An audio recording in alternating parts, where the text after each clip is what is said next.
Hello everyone, welcome to a new video. It's Bibi here, and today I'm going to be sharing some ideas and stamping tips using the Tonic Studios Craft Kit number 8. This kit includes a mini embossing inkpad or clear ink and also 2 small containers with embossing powders. There is also a huge bottle with glitter, twine, nubo drops. Also includes this large clear block, which is fantastic. You can see here the block. You can grab it from here and stamp. You can see completely through it, and you can also apply a wide variety of techniques just with that block. But today I'm going to focus on the kit. So the kit also includes paper, like always. It has this beautiful texture paper and other papers like you see here. I love these papers and these colors are my favorite.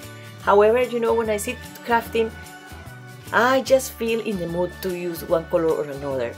So I made a project using the papers or some of the papers in the kit, but I also made my own kit. So this kit also includes a stamp set, and it has 6 individual stamps. So you have 2 stamps to stamp a background or to add textures to your projects, and it also has these little sentiments here to stamp a small banner or to create a kind of a label on the boxes that you can create with the dies in the kit. So now let me show you the dies. You can see here this kit has a bunch of dies as always. There are 13 dies in this set, and I just put them here on this magnetic sheet to show you the dies better.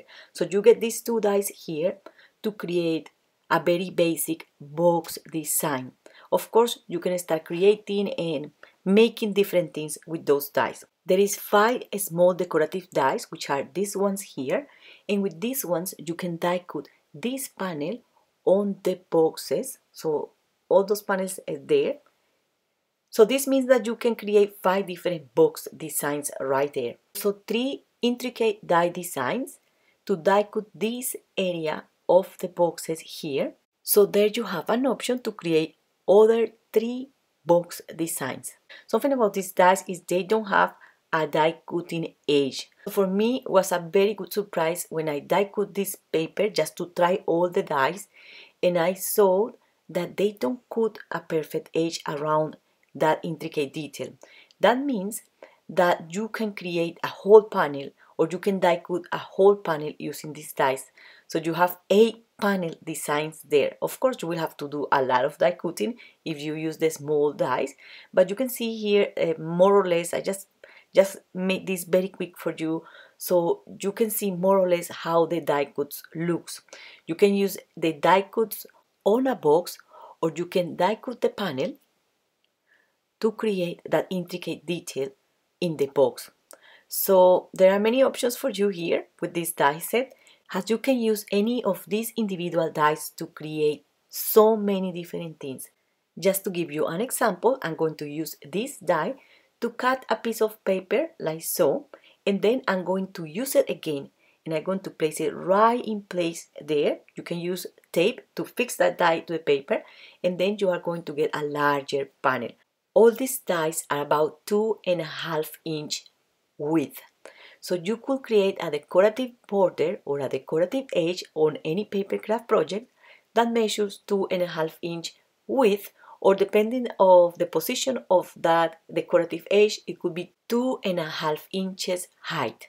So I like to work with dies, like playing with them and see what shapes I can create or what I could do for you. And I have this idea to create a nice decorative border for a candle base, but I thought that was too easy for you, too simple, so I'm just mentioning it and giving you the idea. So this is the stamp set, and you will see how the words fit perfectly in this tag here. And there is also these stamps that will fit perfectly on those panels.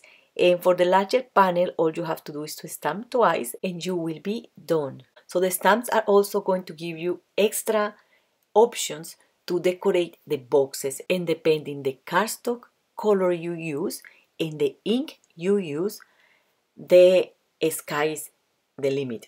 Can you imagine all the possibilities? However, I was playing yesterday and I have this idea to create a kind of Easter project or a birdhouse. So these are draft projects. I was playing with the paper and see how I could do this.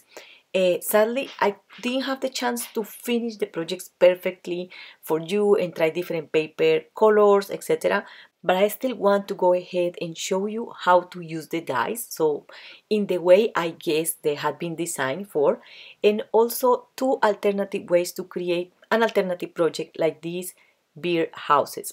So the first thing I'm going to do is to die cut the paper. I need 2 pieces of each of the larger die cuts.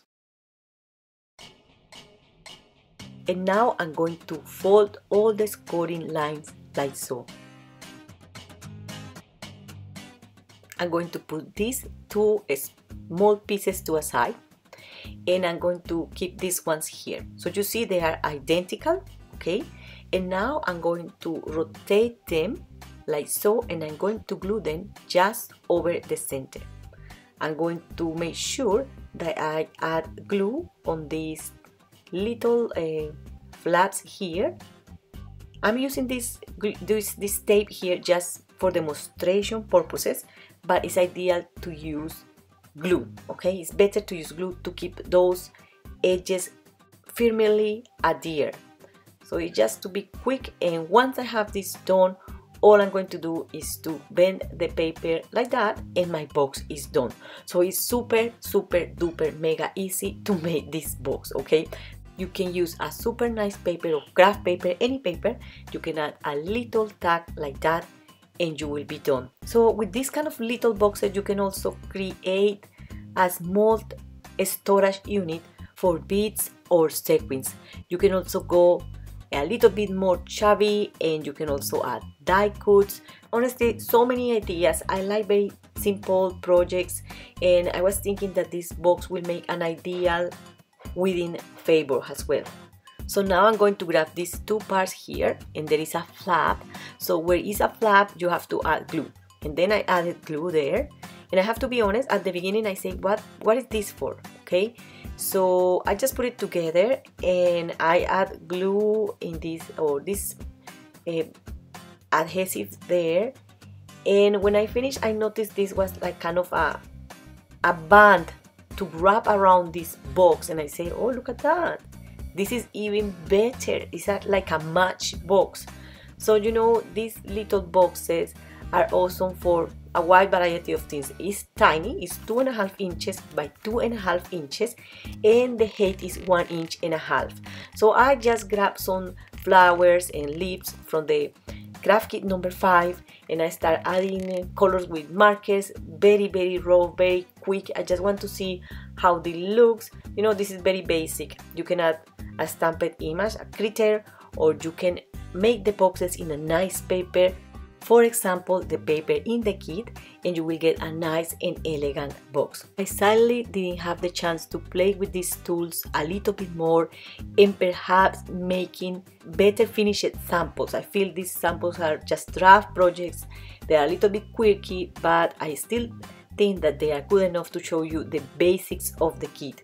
So one tip for stamping, because we get this huge block in the kit, is to place your stamp at the edges of the block, not in the center. I just feel that when you place the stamp in the center and you make pressure on it, and it's a tiny stamp, you might create a very thick lines or a blur image. So in this way, blur image, I don't know if you understand me, like the image is not perfectly sharp.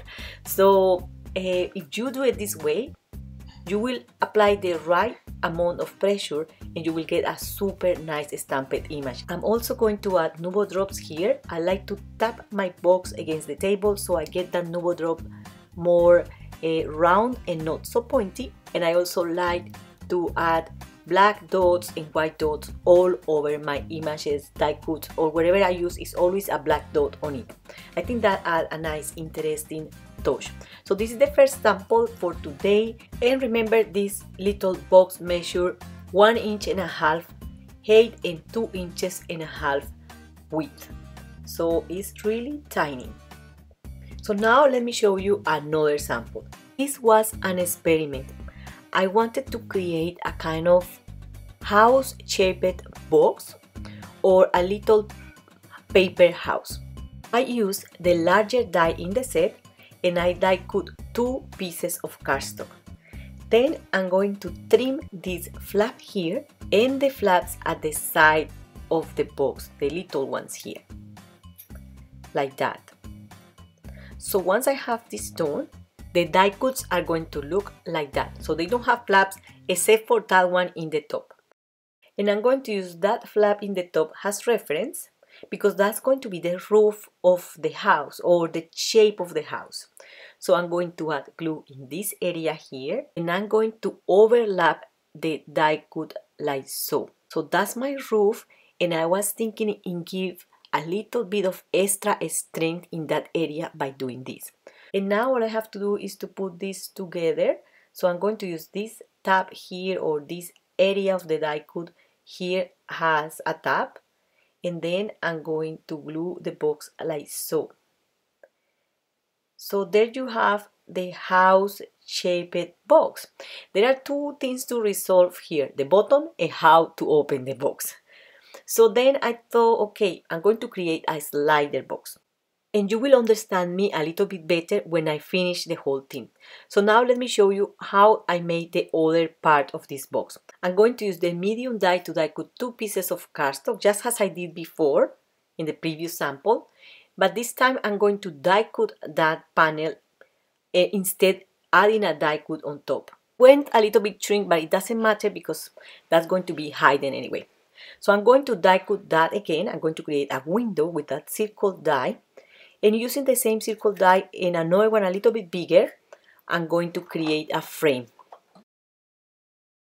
And I'm going to glue that circle frame over that window there just to give a finishing touch to all those raw edges there. And because I'm really bad at cutting with scissors, I decided to use the die to cut a piece of paper for the roof. So I got this piece here and I decided to add that piece of paper there. And also to give another try to the papers in the kit, I decided to add this piece of paper just behind that intricate die cut there. Then I'm going to put this together. This is the same part I made at the beginning of the video, which is like the band that you wrap around the little box.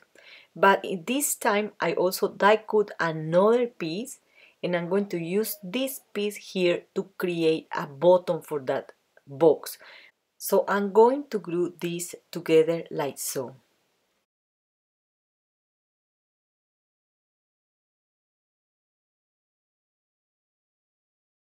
So in that stage, I was thinking in functionality and not in making a pretty box. This is a completely draft project. So then I grabbed the other part of the box and I slid it in and it worked perfectly. So that was a way to alter the original design or the original box design to make something a little bit different, just in case you want to experiment with dies and see how you can alter the original shapes. So now I'm going to stamp some birds and I'm going to place the stamps at the edge of the block and I'm using here Nuvo Hybrid ink. This ink has to be heat set and then I'm going to add colors with Nuvo alcohol markers. This is going to be ultra easy. I'm just showing you just to give you a reference. When you are adding colors to small images using this kind of pens or markers, you don't have to do any effort at all. These markers are extremely easy to use, they blend nicely together, and if you use them on Nuvo Hybrid ink, the black ink is not going to bleed or blend, so it doesn't matter what you do, they are going to add that color and that beautiful finish to your images. Okay, so as I want this to be an Easter project, I'm going to stamp an Easter sentiment. And these sentiments are from the Tonic Studios Craft Kit number 3. You can use any sentiment you want as far as it fits in that banner there. And from there, all I have to do is to put all the elements together and see how they look on that box. But to be honest, as I said, I wasn't minding about any fancy thing, but more in exploring how this will look. I really think that you can give so many different looks to this box. You can try to stamp the paper so the paper will look like wood. You can also use the stamps to add texture to the box, or to make a very simple and fun treat for children. You know, I always think in children because I have two small children and they keep me busy, and I like to make things for them. My toddler absolutely adore the other box I create, and I'm going to share with you at the end of the video. So it's the kind of things you do just to give to someone, you know, just spending time on that. I really didn't like the silver paper on the roof, and I think the roof needs to be a little bit larger, so I cut this piece of paper there to try to fix that. But then, as I say, this is a draft project, and I still feel it needs to be, or to have better finishing touches. So there is the box, and you can put some nice Easter eggs inside. So I'm going to show you here how I did that, just in case you were wondering. And you know, these boxes seems to be really small, but when I bought these packages with Easter eggs, they fit the whole package, so they are not so small at the end of the day, and they are pretty sturdy. I just used double-sided tape there, and I didn't adhere this properly, and they are still holding up all those Easter eggs. Okay, now I'm going to share a last project, and this is another alteration of that original box that you can create using the dies. So I'm going to use an A4 sheet of cardstock, and I'm going to cut it in half just because I want to die cut all the pieces for this box in one go. So I'm going to also die cut some flowers and as much as I can from that piece of cardstock. Now I'm going to cut this piece of yellow cardstock at 3 inches by 2 inches 3/4. And these pieces here are going to be the roof of the box. And I'm going to use this stamp from the kit and also the super large clear block in the kit to stamp the paper. I'm going to use this foam just to provide some cushion underneath the paper and to get a nice stamped image. And I'm also going to use the ink in the kit. And one of the good things about this clear ink is that you can stamp any cardstock color and the ink is going to look like if it was a little bit darker than the color of the cardstock. So it provides a watermark, but also that nice effect. So you see how nicely stamped are those pieces of cardstock, and I'm going to share with you an stamping tip. I'm going to grab any ink color, and I'm going to grab a piece of paper, and I'm going to stamp this image there. I'm going to make a lot of pressure, and you see the gap I get there? I'm going to try again and again, and you see I'm always going to get that gap. It doesn't matter if I change the position of the stamp on the block, because I'm going to keep getting that gap in the stamped image. So many stampers, or when you're starting into stamping, complain about your stamping platforms because you cannot get the whole image stamped, or because when you are stamping with some stamps, they don't stamp perfectly. It's not the stamp, trust me, it's the surface in which you are stamping, or maybe is the block. If the block is too big, you are going to make uneven pressure on the block, so it's very hard to stamp. So make it easy for you, put a piece of craft foam underneath the paper, and you see the results are completely different. And I'm also going to use this dotty stamp here to stamp these parts of the box. I'm going to show you later on how I'm going to use this, okay? So I made a crazy experiment to be able to build that little birdhouse, but it's not that difficult at all, I promise that. And now I'm going to grab the larger die cuts, and I'm going to assemble the box as normal, so there is nothing different there. This step here is completely optional. I'm going to look for the panels that do not have flaps, and I'm going to die cut this panel here using a circle die.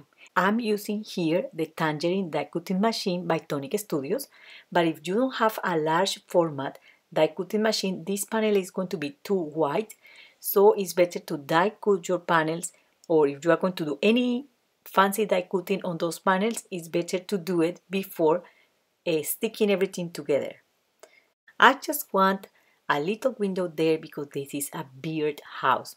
So now I'm going to fold this area of the box like so. It's just to create a triangular shape there.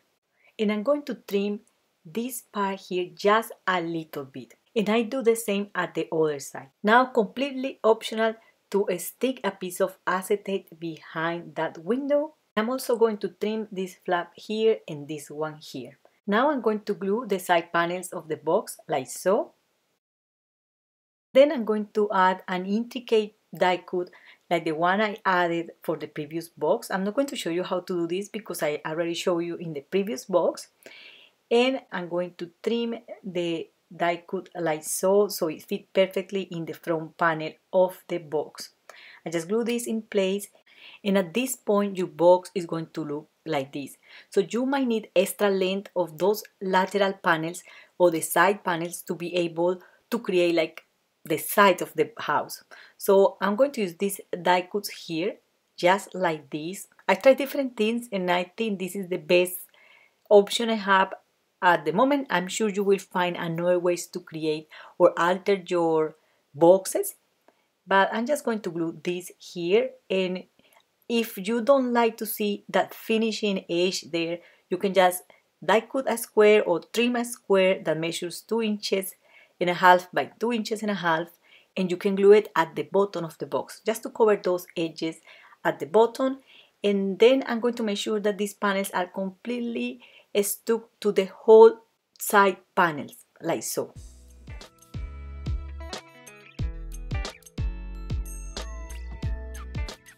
So here you have the very basic shape of this box, of this new box design. I used the same parts that I used to create the previous box, okay, the same die cuts, etc. And I don't mind sticking this side of the box to anything. I'm just going to leave it like that. It's an option. I also thought in leaving those flaps inside the box, like I'm going to show you here, just to close the box in this way and add a ribbon. But when I was putting this box together, I noticed that the flaps or the triangular shape at the front of the box is not even. So as it's not perfectly aligned, the box is not closing. So this box is going to go to the paper heaven, but I wanted to show you this because this is an option for you to close that box as well. Please remember that this is a draft project, but you can use these ideas to create your own box designs. You can create a barn or a little farm, a dog house. You can make a cat house if the cat has houses, yeah, I think. Well, you can create many different things with these little boxes. So my idea with the video today is to show you options. You know, you can play with your die cuts to create something fun. So inside the box, there are things to improve, you know, like a way to avoid seeing those panels like that. So I was thinking about it, and there are ways to improve the way this box looks inside. If that is any important for you, I think my children won't care at all. However, if you really care, as I do, about the finishing touches, you can make this box using a designer series paper or scrapbook paper. I cut extra panels to put inside of the box so that you're going to create like a lining for that box. So that's all for today. I hope you enjoyed this video. Do not forget to subscribe to this channel and stay tuned for more ideas and inspiration. Thank you very much for watching and happy crafting. Bye! Oh my goodness, and I'm almost forget. Happy Easter, everyone. Have a great day and a wonderful week. Bye!